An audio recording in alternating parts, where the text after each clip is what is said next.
بەڵێ بۆ قسەکردنی زیاتر لەبارەی یاسای هەڵبژاردنەکان و ناکۆچی لایەنەکان بەڕێز ماجید شنگالی ئەنجامی پەرلەمانی عێراق لە دۆکۆ لەگەڵماندایە. بەڕێز ماجید شنگالی سڵاوتان لەبێتۆم کاتتان باش. بەپێی کارڕامی کابینەکەی محەممەد شیع سوودانی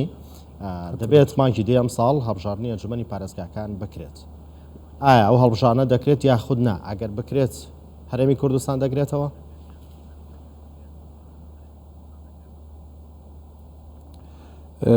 ئێوار باش بووتەوە بۆ هەمی تەمەژوانێ قەناتی کوردستان 24 کا کۆمار بەڕاستی هەڵبژاردننی پارێزگای عێراقی لە هەیڤیدە بە زەحمەت زۆر چێبێت مەبەهۆری هەیە لە 24 چێبێت احتیمال هەیڤی سێ ئەو 4 هەکە بزووترین وەقت ما کارەبێ ئەم یاسەی هەڵبژاردننی پارێزگا هەیە پەسەند بکەن هەتا نەهاژی زۆر ناکۆکی لەسەر هەیە زۆر مشکلێکی لەسەر هەیە یعنی بەچی شێوی هەیڤیدە ئەف ساڵ 2023 هەڵبژاردننی پارێزگای عێراق چێنابێ پارێزگای کوردستانژی نەمەشمولە بەvێ دوو vê قەرارێ پارێزگای کوردستان هەڵبژاردنەکە خاص پێبوو هەیە وەکو هەڵبژاردننی هەرێمە پەرلەمانی هەرێمە کوردستان. بەڵ کرۆکی کێشەکان چین؟ ئەسڵی کێشەکان لەسەر چییە؟ کێشەکان بەواضەحی لە نێو مستقلة أو كتلي مزن وقورنا كتلي مزن وقورة وكو إطار تنسيقي دولة ياسا بدر عصائب أهل الحق سنة تقدم وهردو ليانو سياسية كرد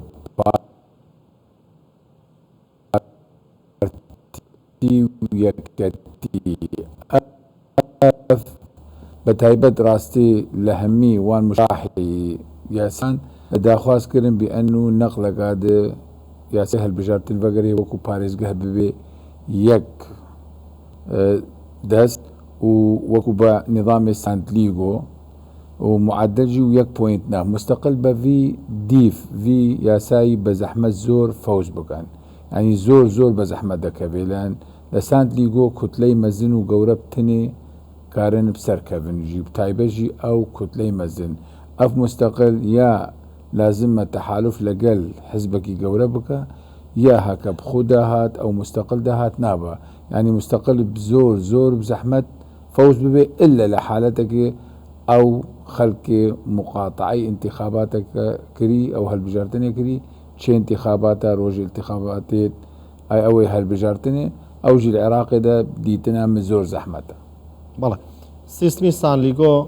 کاری پێ دەکرێتەوە یاخود نا چونکە ئەوکو توی ئەوڵە ئێستا بەوەی سیستمە لە بەرژەوندی لایەنە گەورەکانە لە زیانی لایەنە بچووکەکان یاخود سەربەخۆکانە پێتان وایە جارێکی دیکە کاری پێ بکرێتەوە؟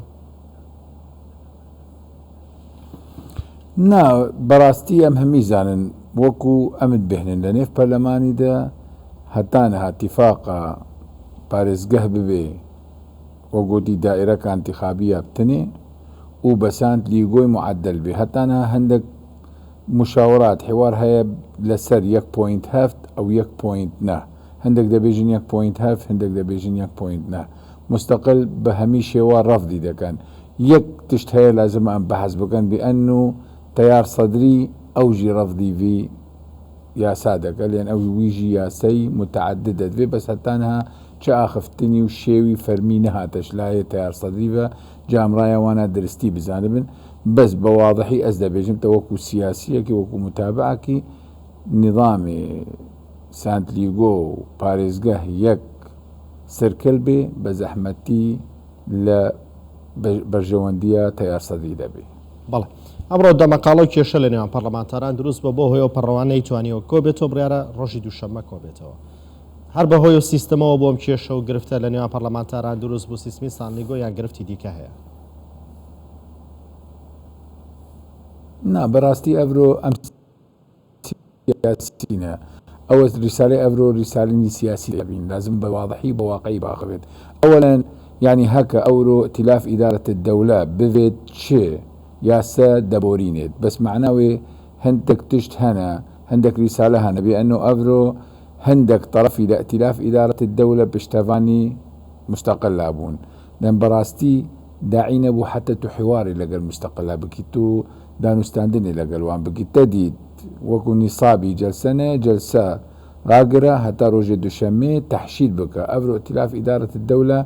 نێوا 205 هەتا 206 ئەندام پەرلەمان هەیە، یعنی هەمی کوتلە ئەلتیزام بکەن بە سەهەلترین شێوە، نەبەس قیرەعەی دووەم دەکات، تەسویجی دەکە خلالە یەک هەفتە هەکە ئەو نێوە خۆ اتفاق بکەن. بەس بەڕاستی ئەڤرۆ مدید یعنی جەوەک درست بی هەندێک ریسالەی سیاسی هەبوون لە هەندێک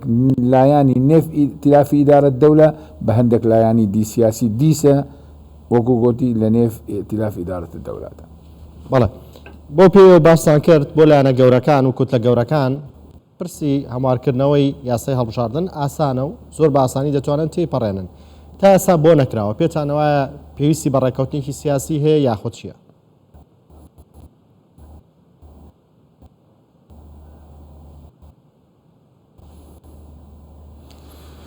نەڕێکەوتنی سیاوە ئیتلافی دەولادا چاغێ ببێت ئەف یاسا بکەبێ نێف قیرەعەی دووەم ئەو پەسەند ببێت بە دەنگدان لازمە پێش وەخت هەمی ئەو کوتلەی نێف ئیتلافی ئیدارەت دەولە ئەمری بدە ئەو داخوازیش پەرلەمانتاری خۆ بکە حاضر ببە ئەڤرۆ هەمی پەرلەمانتاری شیعان نیڤژێ نەهات بین سنە نیڤژێ نەهات بن خۆ ئەمرۆ پارتی ئەڤرۆ نێزینگی